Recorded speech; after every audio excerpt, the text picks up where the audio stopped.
2 from Neyland Stadium. It's a little windy, so our tripod blew over the first time. That's Jack Church. I'm Caleb Jarreau. We are in Neyland Stadium for the last time until the fall 2024 season, watching some orange and white spring game between Tennessee and Tennessee today. Jack, what are your biggest takeaways from today's scrimmage? Well, first of all, Tennessee won. It was a big win for Tennessee, but then again, Tennessee lost. So, how much does it mean? If 500 on the day? 500 on the day. But the defensive line was really good today. Edwin Spillman made a couple big plays. There were 4 sacks by the D-line. And one of the defensive line's goals was to be the best defensive line in the country. So it's very good to see that sort of come to fruition. Exactly. You mentioned it there. 4 sacks for the defensive line today. Could have been some more sacks. The way they do the spring game, as soon as you touch a quarterback, he's down. But sometimes they let a couple things slide, like the defensive lineman would have dove in at maybe, Jake Merklinger, maybe he sacks him. So there's some stuff that you can give and take there. 68 yards of total rushing for the offense today against that defensive line. Like you said, it's what you expect from that defensive line in the spring game. You expect Amari Thomas to anchor the middle as a veteran. You expect James Pierce Jr. to scream off the edge. Projected top 15, 20 pick, depending on where you look in the NFL draft. That's what you expect out of that defensive line, out of those guys. And you got that today. You also expect it because that offensive line is banged up. I think I'll have to go back and look at the film to see who the 2s and 3s were. But there was a lot of rotation on the offensive line, a lot of guys who are normally playing and who are going to be starters come fall that were not playing today. Defensive line. Let's pivot to the secondary as well on the defense. Try to make it a little quicker this time so our tripod doesn't fall over. Secondary is another position with a lot of transfers, a lot of newcomers. What did you see out of that group today? I think there were it was an emphasis for the quarterbacks to try to find that deep ball, and the secondary was doing a fairly good job disallowing it. There were a couple plays that got through. I remember there were a couple plays that were offside, so the quarterbacks decided to take that deep shot. And most of the time it didn't pay off because that secondary was so fierce. Yeah, and you mentioned it there, a couple deep shots. You've got a 63-yarder to Mike Matthews from Gaston Moore, 71-yarder to Chris Brazzell, the second two-lane transfer. Both of those plays, I don't think both of those plays, at least one of those plays wasn't offsides where it's like, all right, quarterback's going to throw it up, see what's down there, and they converted with a touchdown. But you still see some good stuff there. You see Chris Brazzell contributing to the offense. That's a wide receiver that you want to use, a big body wide receiver who can kind of play either side of the line or either side of the field and give you what you need over the top. Mike Matthews, a freshman, putting in some work there, taking the top off the defense. Both times it was secondary busts, even with an offsides penalty that you would rather not see. But I feel like there's going to be so many growing pains with this with this defense and the secondary.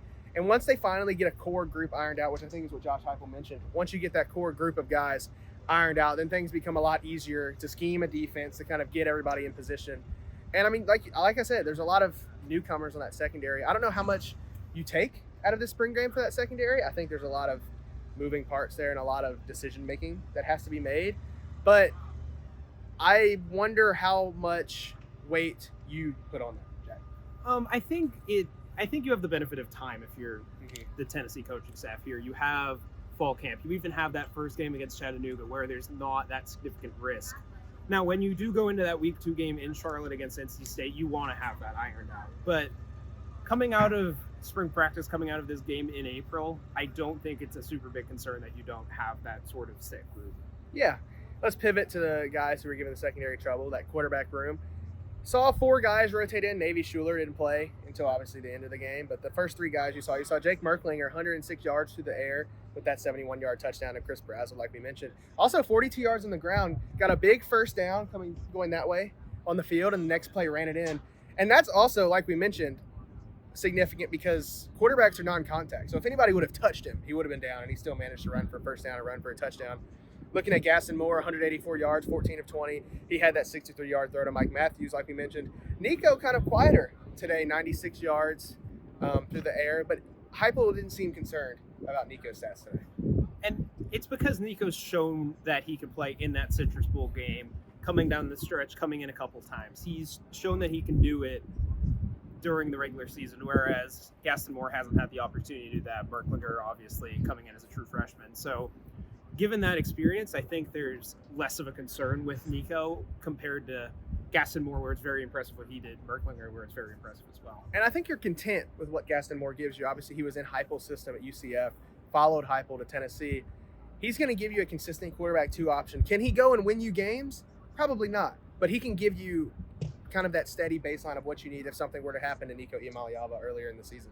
But Jake Merklinger, I thought, he kind of showed why he was recruited. He was a 4-star guy, lower-ish 4-star, but put up huge numbers in the Georgia high school football scene.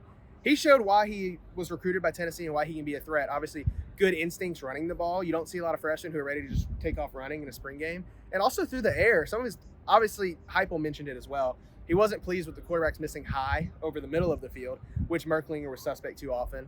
But he also showed, like we mentioned with that 71-yard pass to Brazel, he takes off the top of the defense and he drops it in the bucket for him to score that touchdown.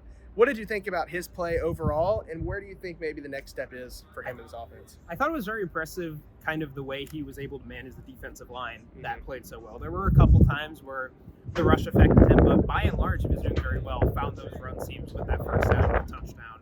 So I think it was very impressive how he played, and I think continuing to compete against this pass rush over the course of fall camp is going to be very It feels like something that Joe Milton III kind of lacked is something that Nico Iamaleava obviously has, are those pocket instincts that you really can't teach. Jake Merklinger has those pocket instincts, and we saw that today when they were going against that good offensive line. Wind's about to blow out the camera. Quick, Jack, what do you want to see from this team over the summer going into the fall camp? What do you think they need to work on? What was your biggest takeaway from today? Anything like that? I think my biggest takeaway from a negative standpoint was that offensive line. There were a couple plays, and I know the defensive line's very experienced and the offensive line had holes, but there were still a few pass rushes that I felt that the offensive line could have had. I feel like the offensive line improving. You have Lance Hurd coming in from LSU, getting him more unified with the rest of the staff. I feel like the O-line's going to be a big focus. I think O-line is a big focus this summer, and the summer could be good for those guys, especially getting into shape, building strength, weight, etc. Defensive line is content. I don't think you have to worry about those guys at all. Secondary is still a question mark. With how good your defensive line is, I feel like they can cover up some of those secondary issues. You need to iron out that group over the summer. We have no idea what the running back room looks like. You know what Dylan Sampson gives you. Lots of injuries in that room. That room needs to get healthy. Wide receivers need to iron out a rotation and then get chemistry down with Nico. He's still working on his leadership. I think he's at a good point right now and seems to have a good relationship with those guys. It's always good when your quarterback is cutting jokes with the wide receiver and the backup quarterback in media and everybody's laughing and seems to have fun. So, from the orange and white game, lots of coverage to come on utdailybeacon.com. Already have 3 takeaways up. Jack's going to write up some defensive line stuff. I'll have some probably wide receiver and quarterback stuff. The wind's about to blow over the tripod again. That's Jack Church. I'm Caleb Jarreau with the Daily Beacon. Stay tuned for more coverage from us.